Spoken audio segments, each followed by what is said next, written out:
전북 남원하면 떠오르는 것이 광안루가 아닐까 싶은데요. 춘향이와 이몽룡의 사랑 이야기가 담긴 바로 그곳, 한번 찾아가 보겠습니다. 안녕하십니까, 식물다큐TV의 강PD입니다.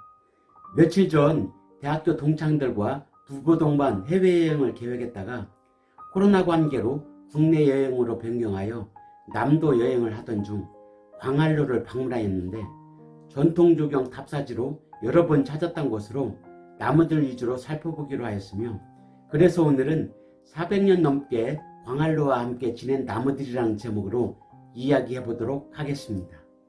먼저 광안루에 대해 알아보면, 광안루는 1419년 남원으로 유배온 명제상 황희가 축조하였습니다. 당시의 이름은 광통루라는 이름이었는데 1434년 증축했고, 1444년에 전라 관찰사 정인지가 누각에 올라 호남의 승경이로다, 달나라에 있는 궁전인 광안 청어부가 바로 이곳이 아닌가 라고 감탄한 나머지 이름을 광안루라고 바꿔 불러 오늘의 이르며, 1461년 남원부사 장의국은 바로 옆에 흐르는 요천의 물을 끌어다가 누앞에 은하수를 상징하는 커다란 연못을 파고 견우와 직녀의 전설이 담긴 오작교를 가설하였는데, 연못 가운데는 삼신산을 상징하는 세 개의 섬이 있으며 이는 영주, 복례, 방장을 상징한다고 합니다. 1597년 정유재란 때 외구의 침입으로 소실되자 1626년에 원래의 크기로 복원하여 현재에 이르며, 밀양 영남루, 진주 촉성루, 평양 부평루와 함께 우리나라 4대 누각에 들 정도로 뛰어난 정자로 정면 5칸에 측면 3칸으로 이루어진 팔짝지붕 형태의 건물로 보물 제281호로 지정되어 있습니다. 그럼 어떤 나무들이 광안루와 함께 오랫동안 살아왔는지 알아보겠습니다. 이 버드나무는 조선 선조 15년인 1582년에 광안루 연못을 조성하고 오작교 축조 시 심어졌던 것으로 알려지고 있으며, 나무의 크기는 수고가 약 25m 정도이고 가슴 높이의 둘레가 4m에 이르며 나뭇가지가 뻗어있는 폭은 25m 정도로 대형 버드나무입니다. 버드나무는 버드나무과에 속하는 낙엽 교목으로 잎은 긴 타원형의 가장자리가 톱니처럼 생긴 거치가 있으며, 4월경에 암자색의 꽃이 잎보다 먼저 피고 4월 말에서 5월 초에 솜털 같은 꽃가루가 날려 민원이 예상 많이 발생하는데, 실제로는 꽃가루가 아니고 종자털이라고 말해야 정확한 표현입니다. 구독자 여러분, 버드나무에 도깨비가 많이 산다는 이야기를 들은 적 있나요? 저는 도깨비 불도 보았습니다. 정말이냐고요? 제가 본 도깨비 불에 대해 이야기하면, 버드나무가 오래되면 나무가 약해 일부분이 썩어 들어가는데, 나무에 들어있는 인성분이 습기가 많을 때, 특히 비가 오는 깜깜한 밤이 되면 빛을 발산하는데, 이 불빛을 옛날 사람들은 도깨비불이라 여겼습니다.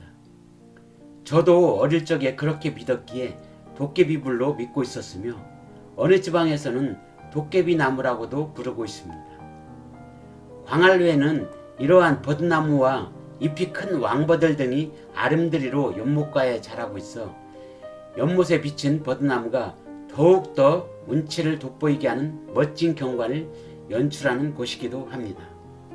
보이는 나무는 팽나무인데요, 버드나무와 못지않게 웅장한 유용을 자랑하고 있습니다.